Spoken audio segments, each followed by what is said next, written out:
Genesis Kapitulo 29. Mga paghihirap ni Jacob. Nang magkagayoy nagpatuloy si Jacob ng kanyang paglalakbay, at napasalupain ng mga anak ng silanganan. At siya'y tumingin, at nakakita ng isang balon sa parang, at narito, may 3 kawan ng mga tupa na nagpapahinga sa tabi roon, sapagkat sa balong yaon pinaiinom ang mga kawan, at ang batong nasa ibabaw ng labi ng balon ay malaki. At doon nagkakatipon ang lahat ng kawan, at kanilang iginugulong ang batong nasa ibabaw ng labi ng balon, at pinaiinom ang mga tupa, at muling inilalagay ang bato sa ibabaw ng labi ng balon, sa dako ni Yaon. At sinabi sa kanila ni Jacob, "Mga kapatid ko, taga saan kayo?" At kanilang sinabi, "Taga Haran kami." At sinabi niya sa kanila, "Nakikilala ba ninyo si Laban na anak ni Nahor?" At kanilang sinabi, "Nakikilala namin siya."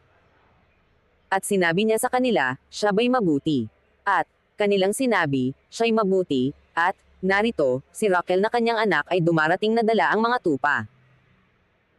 At sinabi niya, "Narito, maaga pa, ni hindi oras tipunin ang mga hayop, painumin ninyo ang mga tupa, at inyo silang pasabsaban."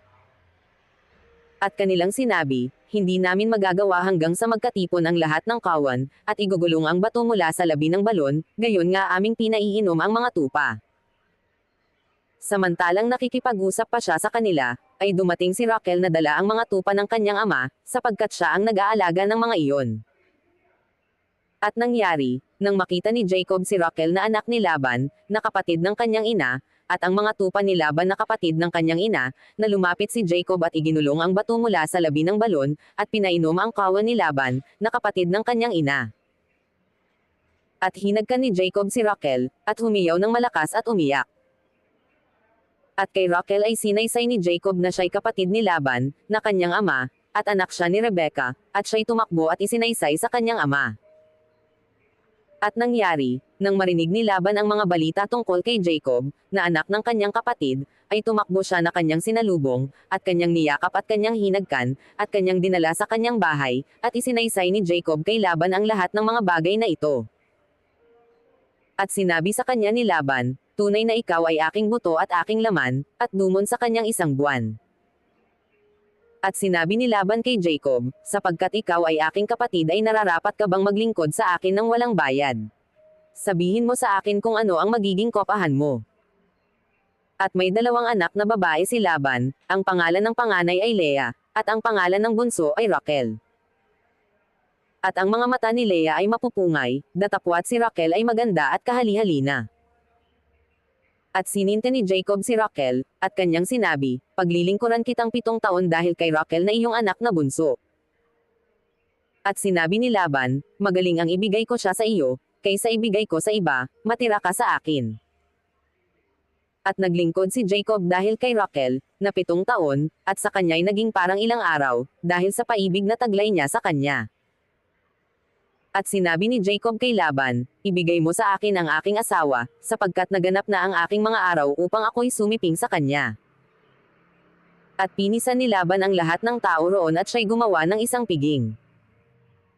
At nangyari ng kinagabihan, na kanyang kinuha si Leah na kanyang anak at dinala niya kay Jacob, at siya'y sumiping sa kanya. At sa kanyang anak na kay Leah ay ibinigay na pinaka-alilang babae ang kanyang alilang si Zilpa.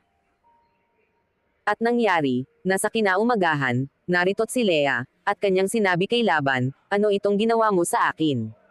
Hindi ba kita pinaglangkuran dahil kay Rachel? Bakit mo nga ako dinaya?" At sinabi ni Laban, "Hindi ginagawa ang ganyan dito sa aming dako, na ibinibigay ang bunso, bago ang panganay. Tapusin mo ang kanyang sanglinggo, at ibibigay rin naman namin sa iyo ang isa, dahil sa paglilingkod na gagawin mong 7 taon pa, sa akin." At gayon ang ginawa ni Jacob, at tinapos niya ang sanglinggo nito, at ibinigay ni Laban sa kanya si Rachel na kanyang anak na maging asawa niya. At sa kanyang anak na kay Rachel ay ibinigay ni Laban na pinaka-alilang babae ang kanyang alilang si Bilha. At sumiping din naman si Jacob kay Rachel, at kanya namang inibig si Rachel ng higit kay Leah, at naglingkod siya kay Laban na 7 taon pa. At nakita ng Panginoon na si Leah ay kinapopootan niya, at binuksan ang kanyang bahay bata, datapwat si Rachel ay baog.